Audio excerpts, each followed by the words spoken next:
Good morning. We're going to do something a little different today. We're just going to have a stroll around. So we have 35 acres here. It was all farmland before we moved here.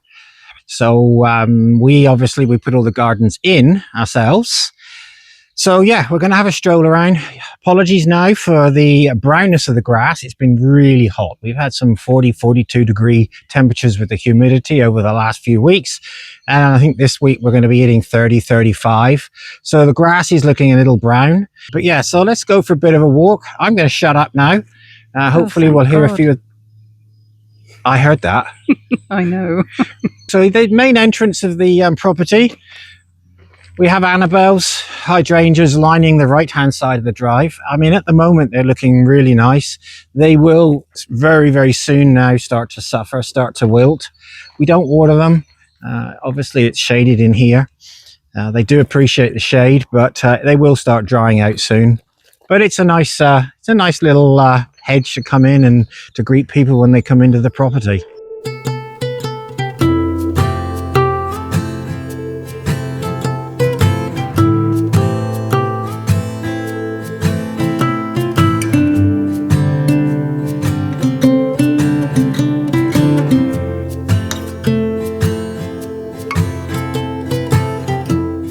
Had to bring a touch of England with us when we came. Originally they were used to put the old farm buildings on so the rats and the mice couldn't climb up and eat the grain. We have 5 or 6 here on the property, all different shapes and sizes. They've just started to green up a little bit with a little bit of lichen, a little bit of moss. But it just makes a little accent for the driveway.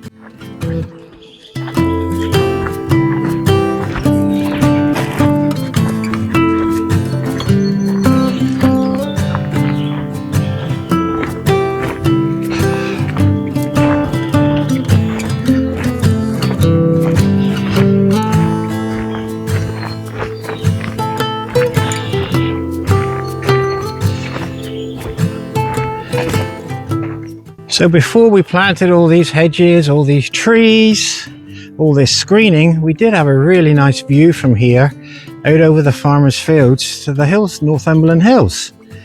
But at the moment we can't see it, so we'll take a stroll again up to the top of the property and see if we get a better view from up there.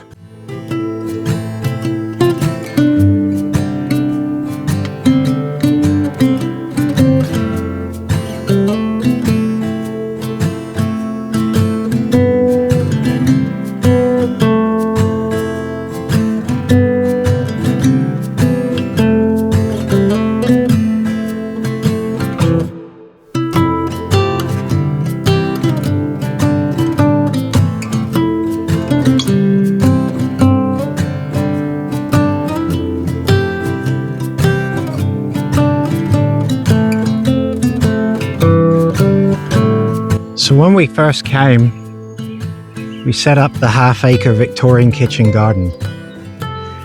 Typically when a head gardener was to set up a new garden, the first thing they would do when siting it, they would site it in the shelter of trees. And particularly they were looking for trees on the northern side, because typically in the UK that's where the worst of the weather came from. We had a slightly different issue here. The worst of our weather, the coldest weather, comes from the east. And the east is the area out over the Northumberland Hills. So what we did was we planted actually, and Julie's going to, if she can get past the big emerald luster maple. These were, they were about 12 feet tall when we put them in as wire baskets. How tall do you reckon they are now? Well, I don't know, it's got to be a good 20 feet tall. Nice caliper on them now. So yeah, we planted 2 hedges. So this was the outer hedge. It was a mixture of maple, alder. What else did we put in? Oh, 1 or 2 cedars, yeah, a little bit of birch. So this was the outer hedge. Then to my right-hand side, you can see some willow. We wanted some quick protection again for what was to be the kitchen garden. So we planted a row of willow. These were sticks originally. About what, 18 inches tall? Yeah, originally planted sticks. They were planted in the pots in the polytunnel or outside in a cold frame, rooted, potted up, and then planted out as 1 gallon, double row down through here. And they've done rather well. In fact, I have cut down the inside this year, and Julie will walk through here. Obviously, this was where we used to have the marquee tent, bride's building at the top.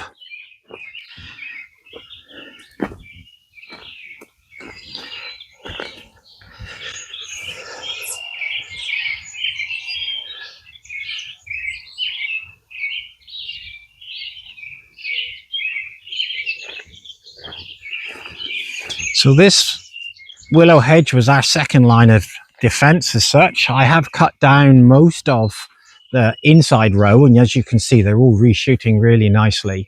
I think we've said on previous videos, this used to be our kitchen garden. So obviously, and then just to surround it, we planted white cedar. It is now the orchard. The 2 rows of hedging still do a good job. They still protect us a little bit from the east wind. So as we come around the bottom outside hedge of the orchard as it is, this area we don't do anything with. We just cut a couple of paths, and then we do cut a central path. But there's a lot of goldenrod in here. A lot of asters actually look really nice later in the summer. And it's good for the butterflies, the bees, and all the native bugs that we seem to be encouraging onto the property. So we walk into the bottom entrance of the orchard. I'm just going to walk over and show you a couple of plums we've got. Absolutely loaded yet again. It's a new variety. It's yeah, a weeping we've one. got a weeping, yeah, exactly like Julie said. I mean, there's so much fruit on it. It's unreal. Actually looks quite nice. So the first one to the right has got a lot on it, but not as, yeah, it has actually. It's got a lot of fruit on it again. We will put the varieties in the cap, or Julia put the varieties in the captions, because offhand I can't remember.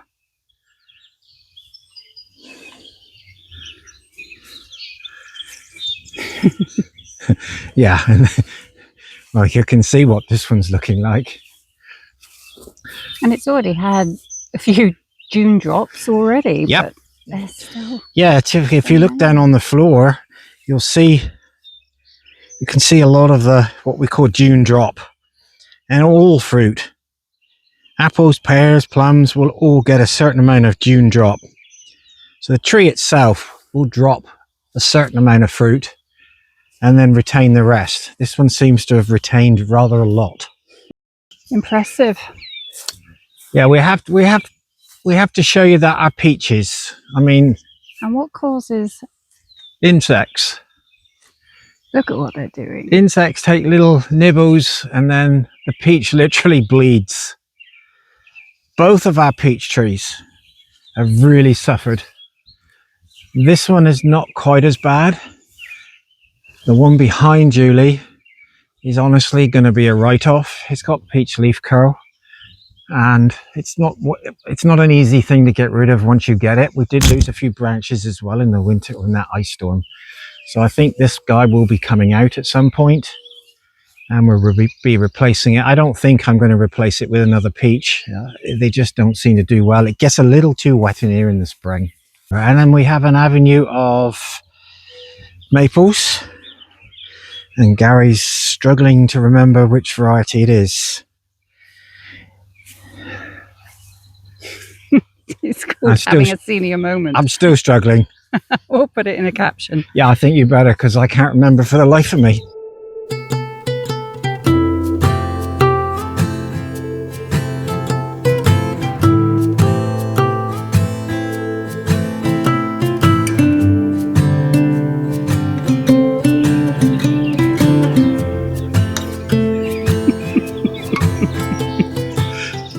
Willow absolutely hates flies, but they taste really good if she can catch them.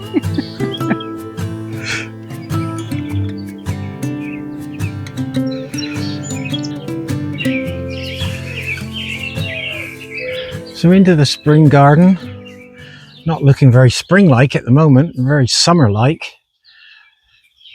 Delphiniums, all our delphiniums are grown from seed. They came from Larkspur Nursery in the UK. They're delphinium specialists. So they are not named varieties, but we will be doing some propagation off of these. We'll be doing some crown bud division a little later on. And then behind Julie we have, oh, not me, more Delphiniums in the background there. Not quite there yet. But they get to about 7 or 8 feet tall. It's a really nice, tall, strong growing. And hydrangeas. How do you say it, Gary? What's that? Hydrangeas? Hydrangea. This is Bobo. Yep, yeah it is. Geranium Roseanne, a real good doer, as I call it. The only disadvantage with it is it does get a bit floppy. But as for flower, once it starts, doesn't stop. Phlox, I mean, they're almost coming out into flower. They're not far off it. Then we have Hosta Patriot. In the full sun, this Hosta does okay. Little tiny bit of damage on the tips and holes from various bugs. Behind that we have Veronicastrum. I'm not sure which one it is yet. It's either pink or a white. I think this is a white one. It is it? Mm-hmm. Again, another good doer. And then the beauty with the Veronicastrum, it gives you the height in the garden, but they never flop. They are so sturdy, they're so strong, even they get soaking wet, windy, but they just stand up all the time. So if you're looking for something a little taller, middle back of the border that doesn't require any staking, Veronicastrum, many different options on colour varieties. And then on this other side, oh, good old Rugosa.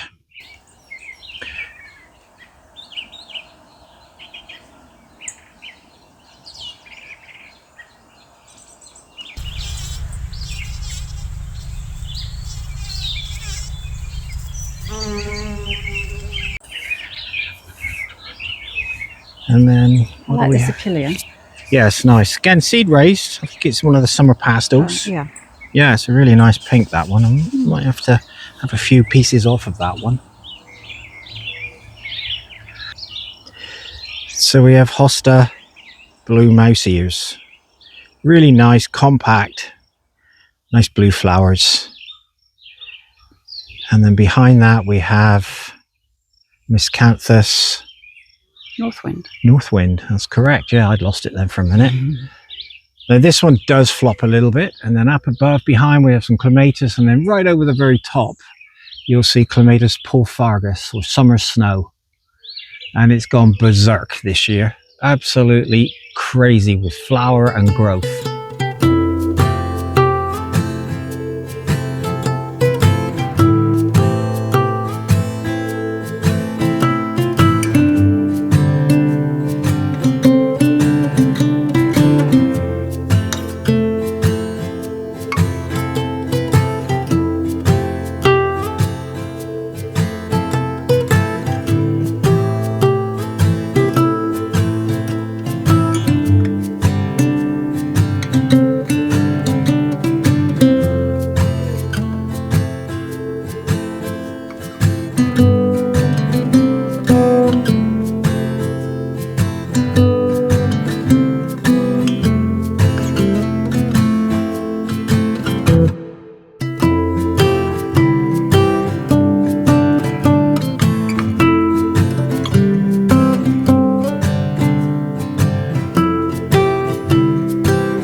It's another nice geranium summer skies. Again, It's a double, isn't it? yeah, it's a double. Yeah, it's nice. It doesn't really flower for that long. Typically we've leave them, we prop them up. Because of the weddings we had to leave them up. This year, as soon as they're done, I'm going to cut them off and see if they will send out a second flush for the fall. But it does get a little bit floppy.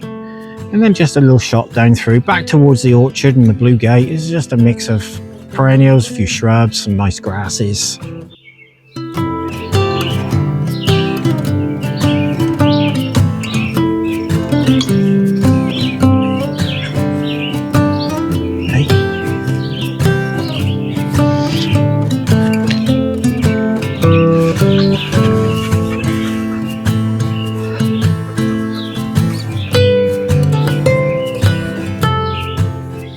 So the arbor has Virginia creeper on it.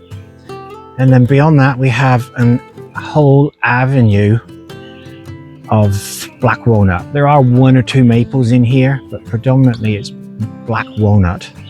Now, it creates a beautiful vista. It creates some really nice shade. And this is my favorite area for cutting grass on a hot day. It doesn't take long enough, unfortunately.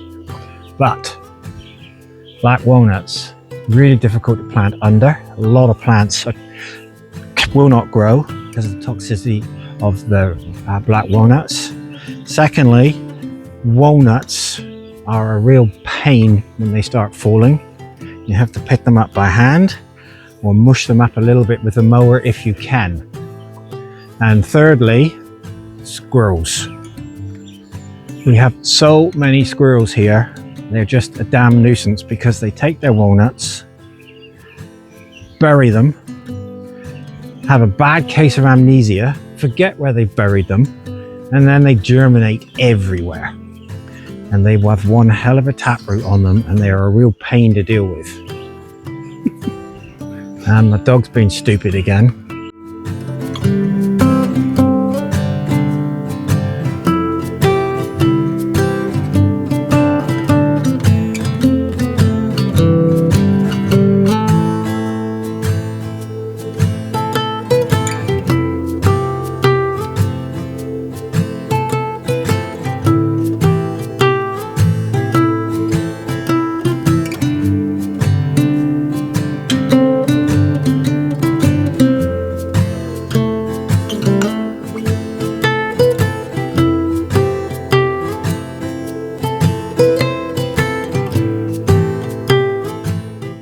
So on the left hand side, we have the original orchard.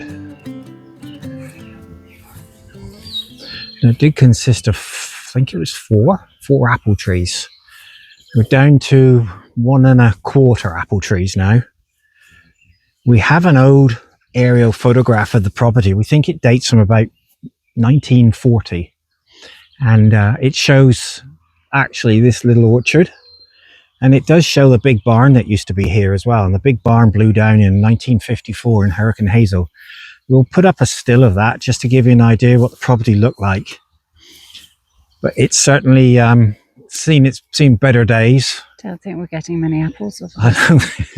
No, squirrels love it. There's 2 or 3 squirrels in here at the moment. Every time I come down, they soon whiz back up and in the holes. And the bird box that gets used. Yep. And then the other one's kind of hanging in there. Actually, there's quite a lot of apples on that one.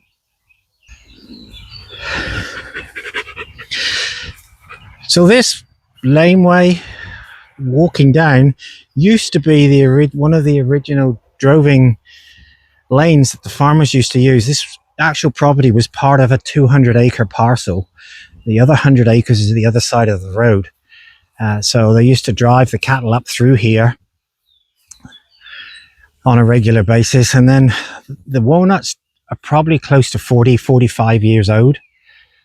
So somebody had the foresight to plant them. And then we have our lower field. It's about 7 acres. And then the trees you can see in the distance, I don't know if Julie can focus in on them or can see them. We have about 4 to 5 acres of evergreens that were planted. So it's a mixture of spruce, pine, some cedar. And it's all material suitable for cutting and turning into lumber. We do that ourselves. We have our own sawmill. So if I need any lumber to build anything, I just go down, cut it down, bring it back up to the barn, process it through the sawmill, and I have my own lumber. So from the bottom of the avenue of walnuts, turn around the corner, over the little bridge. The reason for that is this area, this little woodland area that we planted. Actually, again, in the spring, believe it or not, can have about 18 inches of water in it for a little while, for a considerable amount of time when the snow starts melting. So that's what the little bridge is for. The little ditch takes away the surplus water. All of these trees were planted as about 18-inch tall seedlings. Some really good. Yeah, they've done really well. A mixture of birch, silver maple, emerald luster in front, and then a few white cedars.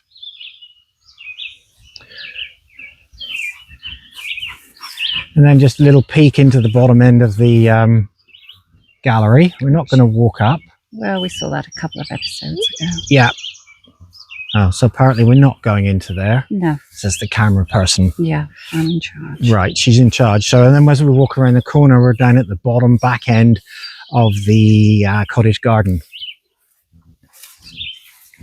We're not going to go in today. We're going to take a trip up around. Maybe one or two shots. Oh, I think you should show them the Salix Hakurunashiki there on the corner. Looking really nice. Really enjoying itself there. It's quite damp. This one. Really good soil.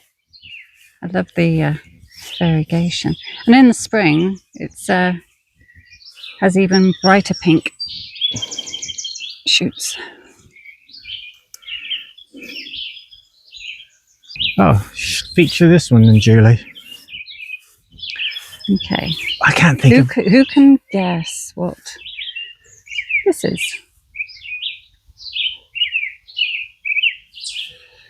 Should we tell? Yeah, it's slow gin on a tree. Makes really good slow gin. So it slows, grown from seed. So yeah, they've got a really good crop on, and it's really strange. We came down here in the early spring and these things were absolutely loaded with pollinating insects. And yet we walk over to the orchard and there was nothing. And obviously you can see the results of the good pollination. There is a lot of fruit on here this year. So this will be left until it gets ripe, usually end of September, mid-October. And then Julie does the magic. Slow gin, slow vodka. Amazing. So we have a very jolly Christmas. Very jolly.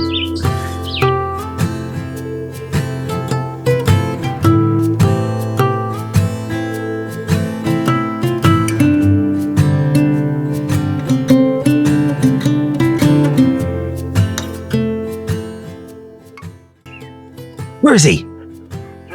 What? Where's the chibi? What? Get him! Go and get him! All talk, no Whoa, action. go and get him! What? Where is he? Go and get him! You're useless. I'm going to replace you.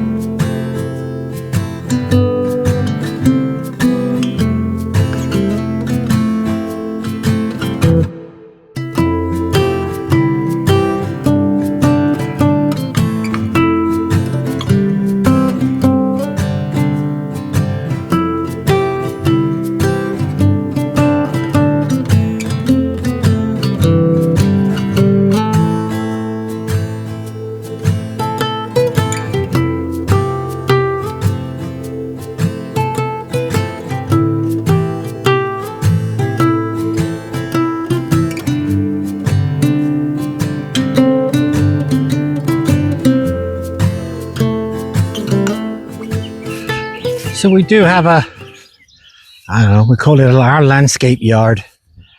We have our stone, our gravel. There's a little bit left of the wood chips that I spent, I don't know, 2 months chipping after the ice storm that we had. So we do use it various places, mainly for paths. And there's slabs of wood there, a little bit of firewood. And then if Julie just wanders over just for, there may be 1 or 2 people interested to see our sawmill. So the ladies can go off, make a cup of tea while we show you the guys this. And then I do have some more tunnel hoops that I'm sorting out because we are going to put up another a tunnel, another shade house as such. It's a Woodland Mills. Come on, you don't trip over there.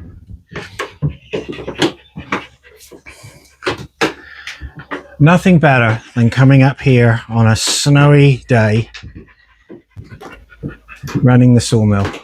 And it's a HM126. Yep, from Woodland Mills with an extended deck. And then, yeah, we have the door that then just leads into the back of the barn.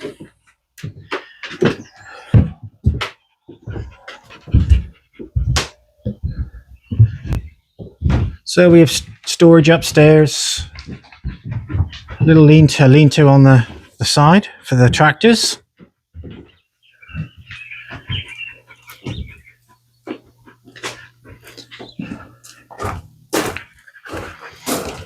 And then back out, and we're back to the vegetable garden and polytunnels.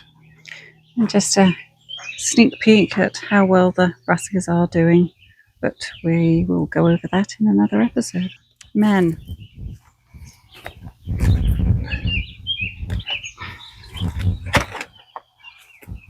Yeah, what was wrong with that there? You're untied. Oh.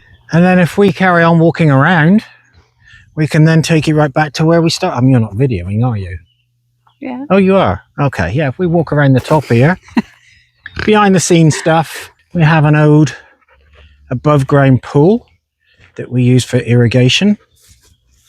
And well, not irrigation as such, but for watering my plants. We don't irrigate anything in the gardens. So this is just for the nursery stock. Just for the nursery stock, yeah. Yeah. No, that's really a person that rain. And then this is the path behind the house, outside the house, which takes us back to the house where we started. Oh, geez, then tackle bugs again. So we actually, just to the right, you can see we've got a couple of stumps. So we chopped down, I think it's 13 or 14 ash. They were ash before. That was only 3 4 years ago. And planted a few pine. I'm going to make them again. We should Yeah, they are really quite like to cut those off. But I think, why, there's a bit of space and a bit of greenery. Definitely one that's going to be odd. So it's quite dry as well, so I think you don't go very fast. And back to the beginning. Yeah, so I hope that was of a little bit of interest to people. We just thought we would show you a bit more about the property rather than the gardens. So, yeah. So if you please like and subscribe, because that will obviously help us out. That would be wonderful. And if you've got any comments, we're always looking for good constructive comments. And we will be back next week. So until next time, goodbye. Goodbye.